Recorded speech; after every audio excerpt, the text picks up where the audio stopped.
History is not just a collection of dates and dust, it is a series of choices that changed the world. But behind the statues and the textbooks lie the stories that were never meant to be told.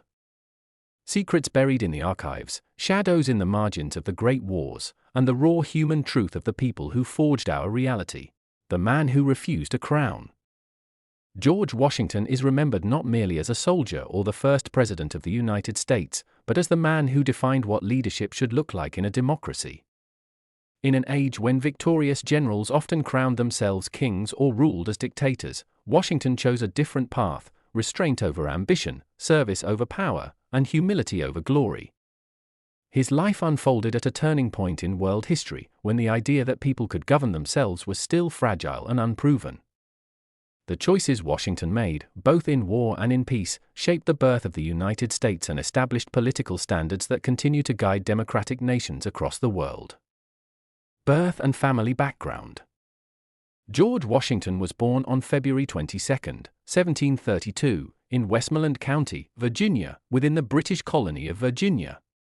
At the time, America was not a nation but a collection of colonies ruled by the British Crown. Washington's family belonged to the Virginia planter class, a social group that owned land, enslaved laborers, and held local influence. Though not aristocrats by European standards, they were respected and moderately wealthy. Father, Augustine Washington, a plantation owner, businessman, and justice of the peace. Mother, Mary Ball Washington, known for her strict discipline, strong morals, and deep religious faith. George was one of 6 children born to Augustine and Mary, and he also had half-siblings from his father's previous marriage. Life in colonial Virginia was demanding, and children were expected to develop responsibility early. In 1743, when George was just 11 years old, his father died. This event changed the course of his life forever. Without a father to guide him or finance advanced education, George was forced to mature quickly. The loss denied him opportunities enjoyed by wealthier peers, but it also instilled in him independence, seriousness, and self-reliance, traits that would later define his leadership. Education and character formation. Unlike many elite colonial families, George Washington never studied in England, which was considered the highest level of education for wealthy colonists. His formal schooling ended early, but Washington refused to let this limit him. Instead, he educated himself through discipline, observation, and constant self-improvement. He read widely and carefully studied subjects essential to leadership and public life. He focused on mathematics, useful for surveying and military planning; geography, understanding land, borders, and strategy; military manuals, learning European methods of warfare; agriculture, managing land and resources; history and leadership, especially Roman models of republican virtue. Washington also copied by hand a list of moral rules known as rules of civility, which emphasized politeness, restraint, and respect. Over time, he developed defining personal traits: exceptional self-control, a powerful sense of honor and duty, seriousness and emotional discipline, strong ambition balanced by caution and responsibility. These qualities earned him trust, not because he was charismatic, but because he was reliable, steady, and principled. Early career as a surveyor. At just 16 years old, Washington began working as a professional land surveyor in the western frontier of Virginia. This was a physically demanding and dangerous occupation. Surveying took him into forests, rivers, and uncharted territories. Required endurance, precision, and courage. Exposed him to frontier life and conflict. The job proved highly profitable, allowing Washington to earn money and acquire land at a young age. More importantly, it taught him to understand the value of land, the diversity of colonial society, the strategic importance of geography. These lessons later became critical in both military planning and national expansion. French and Indian War, 1754 to 1763. Washington's military career began during the French and Indian War, a global conflict between Britain and France for control of North America. At just 21 years old, Washington was sent by British authorities on a dangerous diplomatic mission to warn French forces to leave territory claimed by Britain. The mission failed, and war soon followed. During the conflict, Washington became a colonel in the Virginia militia, commanded troops under harsh conditions, experienced both success and failure. He made mistakes, including tactical errors that led to losses. However, these early failures became powerful lessons. Washington learned that leadership required patience, preparation, and humility. Though Britain ultimately won the war, Washington gained real combat experience, confidence under pressure, recognition beyond Virginia. This war shaped him into a more cautious and thoughtful commander, preparing him for a far greater conflict ahead. Marriage and life at Mount Vernon. In 1759, George Washington married Martha Dandridge Custis, a wealthy widow with 2 children. The marriage significantly increased Washington's wealth and social standing.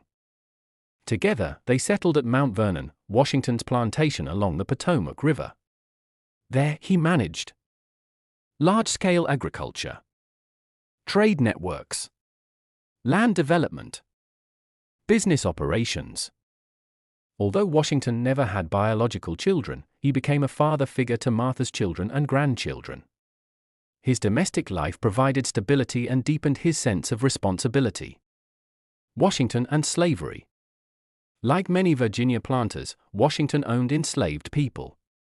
Slavery was deeply embedded in the colonial economy, yet Washington's views evolved over time. As he aged, he became morally troubled by slavery, questioned its compatibility with liberty, refused to break enslaved families apart. In a historic decision, Washington's will ordered the emancipation of all enslaved people he personally owned after Martha's death. This act, rare among founding fathers, reflected his growing belief that slavery contradicted the principles he had fought to defend. Political awakening and colonial resistance. Following the French and Indian War, Britain imposed new laws and taxes on the colonies. These policies angered colonists, who believed they were being ruled without representation. Major grievances included taxation without representation, British military presence, economic restrictions on trade. Washington entered politics and became a delegate to the First and Second Continental Congress, where colonial leaders debated resistance, reform, and eventually independence. Commander-in-Chief of the Continental Army. In 1775, Washington was unanimously appointed Commander-in-Chief of the Continental Army. He faced enormous challenges: poorly trained and equipped troops, shortages of food, weapons, and clothing, desertion and low morale. One of the strongest armies in the world. Despite these obstacles, Washington emphasized discipline, unity, and endurance. Key moments included crossing the Delaware River, 1776, a bold surprise attack. The harsh winter at Valley Forge, where the army nearly collapsed. Securing a crucial alliance with France. In 1781, American and French forces defeated the British at the Battle of Yorktown, effectively ending the war. Victory and the reluctant hero. After independence, Washington did something unprecedented. He resigned his military command and returned to private life. This stunned the world. Power had not corrupted him. King George III reportedly said, "If he does that, he will be the greatest man in the world." Constitutional Convention. In 1787, Washington presided over the Constitutional Convention in Philadelphia. Though he spoke little, his presence unified rival factions, gave credibility to the process, encouraged compromise. Without Washington, the Constitution might not have succeeded. First President of the United States.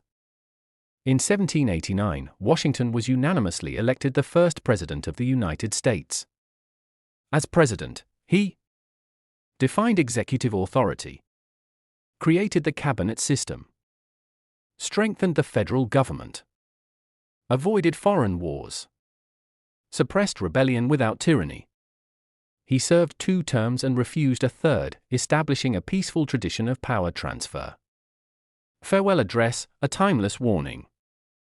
In 1796, Washington issued his farewell address, warning Americans about political parties and division, foreign entanglements, loss of national unity. His warnings remain strikingly relevant today. Final years and death. Washington retired to Mount Vernon in 1797. In December 1799, after a sudden illness, he died at age 67. He faced death calmly, with dignity. Legacy and global impact. George Washington is remembered as Father of the United States, a model of Republican leadership, a symbol of selfless power. His example influenced democratic movements worldwide. Why George Washington still matters. He proved leaders should serve, not rule. He rejected tyranny when he could have embraced it. He built trust in democracy. He placed national unity above personal ambition. If this story moved you, subscribe to Untold History Vault. For more stories the world forgot to tell. Because some histories are taught, and others must be uncovered.